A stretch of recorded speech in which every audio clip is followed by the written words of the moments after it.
berbagi Internet digital dan AI. Di sini kita hadapi semua tak mustahil. Halo, selamat malam teman-teman semuanya. Kembali lagi di acara Bincang Cyberity dan malam ini edisi spesial karena kita bincangnya eksklusif tentang kejadian yang baru saja terjadi di Indonesia terkait dengan judi online. Nah, siapa sih yang nggak ngikutin kasus ini ya? Terutama banyak banget melibatkan pejabat publik atau dari kelas berbagai macam kelas, dari kelas bawah sampai kelas menengah ke atas. Nah, malam ini kita kehadiran Bang Aib dan merupakan salah satu seorang pendiri dari atau ketua dari Yayasan Cyberity. Halo Bang Aib, apa kabar Bang? Selamat malam waktu Indonesia, Mas Doni. Saya kabar baik. Mas Doni apa kabarnya? Alhamdulillah Bang Aib baik, sehat, walaupun di sini agak hujan, tapi ya kita memang suasananya enak nih untuk ngomongin hal-hal yang hangat di Indonesia namun dengan suasana hujan. Yeay, mantap. Mantap. Lanjut. Oke teman-teman, pasti ininya sangat bermanfaat ya bincang-bincang ini karena ini melibatkan banyak pihak ya, terutama tentang judi online. Karena kita tahu ya bahwa kita sering kali menyaksikan orang-orang terdekat kita, baik dia seorang mahasiswa atau pelajar, bahkan orang tua, bahkan pejabat publik melakukan praktik ini. Nah, Bang Aib, kalau yang Bang Aib lihat ini sindikat judi online ini, Bang, bagaimana Abang lihat apa ya? Kenapa dia bisa kayak di multi lapisan gitu, Bang? Ya, terima kasih. Pertanyaan yang bagus. Kenapa bisa ada di semua lini, multilapis gitu ya kan pertanyaannya. Karena ini adalah organisasi yang terstruktur.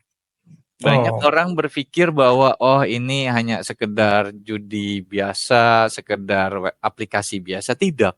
Di belakangnya ini adalah sebuah organisasi besar yang terstruktur, yang memang sengaja menggunakan apapun dengan segala cara untuk memperbesar organisasinya. Itu satu. Yang kedua, ini yang paling menarik. Jadi ada keterlibatan oknum dari beberapa instansi atau institusi. Nah, kalau saya bilang beberapa instansi atau institusi, itu artinya instansi dan institusi negara. Dan kemungkinan besar ini yang jadi masalah ini. Oknum-oknum ini yang memberikan informasi kepada para bandar-bandar judi online mengenai rencana razia atau menghindari deteksi, sehingga sindikat ini bisa tetap beroperasi, gitu kira-kira. Nah, yang ketiga itu ada keterlibatan pihak internasional. Jadi kalau kita bilang bahwa apakah judi online hanya terjadi di Indonesia? Tidak. Judi online itu terjadi di banyak sekali negara. Tahun 2023 itu pemerintah RRC, pemerintah Cina itu karena di sana judi dilarang ya. Tapi karena masifnya kegiatan judi termasuk judi online ini, para bandar-bandar ini kemudian pindah lokasi ke negara tetangga RRC dan mereka membangun kerajaan-kerajaan bisnis di tengah hutan. Nah, jadi di tengah hutan di beberapa negara di luar maksudnya tetangga RRC ini ada sebuah kota yang didirikan memang sengaja untuk membuat organisasi ini terbangun. Jadi ada bukan hanya kasino ya, tempat berjudi, tapi ada kantor di sana. Ada jaringan fasum, fasilitas umum, ada jaringan infrastruktur, ada jalanan, ada listrik, ada internet. Dan mereka memang sengaja membangun kota ini agar bisa beroperasi di semua negara. Jadi ingat, ini ada keterlibatan pihak internasional di sana. Jadi ada bandar-bandar judi bukan cuma hanya di Indonesia, tapi di beberapa negara lainnya seperti Kamboja, Laos, Filipina.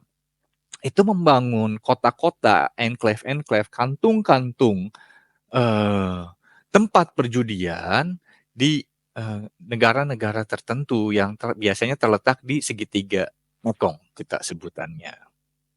Gitu.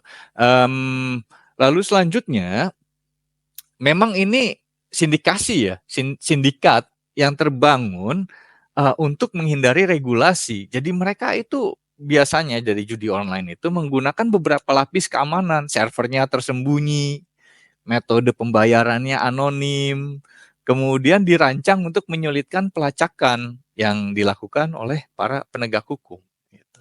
Nah, kemudian lagi polanya kenapa mereka menjadi multilapis begini? Karena dukungannya kuat sekali. Jadi uang yang beroperasi dari judi online saja pada tahun 2020 itu ditengarai, maksudnya diduga sekitar 150 miliar US dollar. Saya tidak tahu berapa rupiahnya Mas Doni itu. Banyak itu. Jadi kenapa mereka bisa multilapis dan bisa berkembang? Ya, salah satunya itulah kira-kira. Semoga bisa menjawab pertanyaan Mas Doni. Wow, teman-teman pasti bakal kaget. Ada yang kaget, ada yang enggak. Terutama yang pasti yang bakal kaget ternyata memang ya ini memang jaringan lintas stakeholder ya ternyata perjudian online ini, dan ya bank uang itu sangat banyak ya. Putarnya 150 miliar US dollar dan bahkan tadi Bang Ai bilang diduga memang melibatkan banyak pihak seperti organisasi-organisasi perjudian, bahkan tadi Bang Ai menyebutkan ada keterlibatan instansi-instansi seperti negara. Nah, anyway Bang Aib, di beberapa waktu terakhir, beberapa hari yang lalu, ini kan beberapa waktu terakhir ini salah satunya ASN ya dari kementerian. Contohnya kita ambil status di Komdigi nih Bang. Yang mereka vital banget ya seharusnya jadi pihak yang nge-ban situs-situs online, tapi ternyata ya pegawai-pegawainya terciduk melakukan praktik perjudian online. Nah, kalau Bang Aib nih lihat gimana sih sindikat ini bekerja sampai orang kementerian ini bisa berani atau bisa sampai mempraktikkan hal tersebut gitu Bang Aib. Tergoda imannya maksudnya Mas Doni. Iya, itu bahasa yang lebih apa ya, lebih underground-nya. Kenapa bisa tergoda imannya gitu. Tergoda iman. Karena perputaran uangnya ya besar sekali ya. Jadi yang saya dengar dan baca itu dari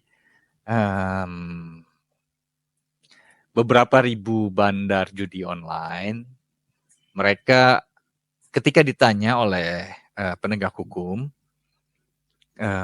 mereka melindungi berapa bandar judi online sih. Jadi setahu saya, dari 3.000 bandar judi online, mereka memblokir 2.000 bandar judi online. Lalu kemudian yang 1.000, mereka dalam tanda kutip bina. Itu bahasa mereka ya. Kami membina 1.000 bandar judi online. Ini menarik sekali bahasanya. Diksi yang dipakai adalah membina. Jadi mereka pada intinya, jadi misalnya bos menyuruh, kamu ini ada 3.000 bandar judi online, kalian blokir semuanya. Oke.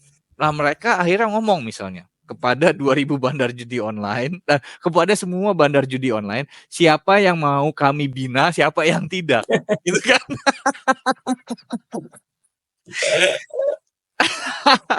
Ini konsep yang menarik bahwa diksi yang dipakai bina itu adalah diksi yang dipakai oleh Orde Baru dalam melakukan pekerjaan-pekerjaannya yang dianggap tidak sesuai dengan etika dan moral, atau juga tidak sesuai dengan undang-undang dan hukum.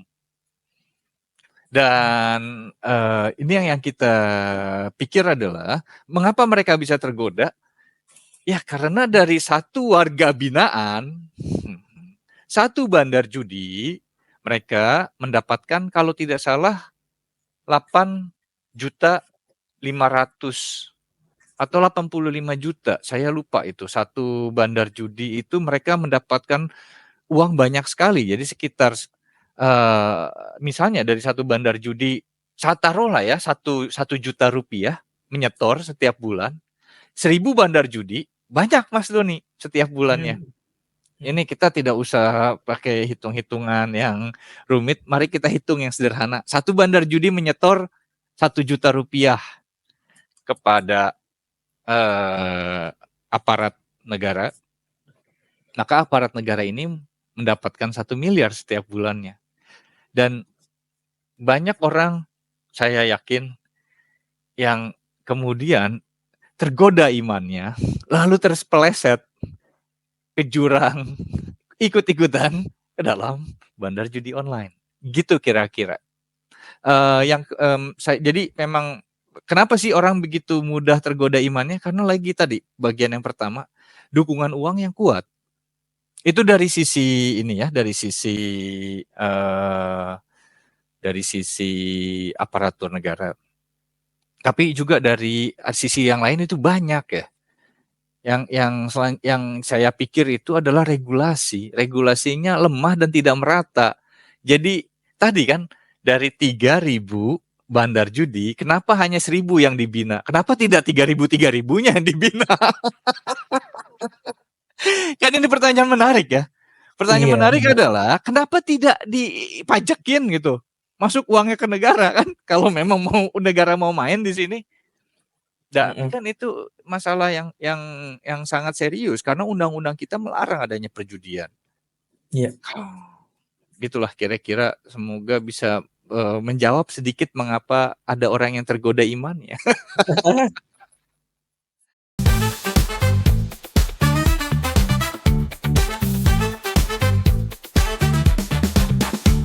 Jaga data, lindungi privasi, bincang sedarity. Kami siap berbagi, isi digital dan AI.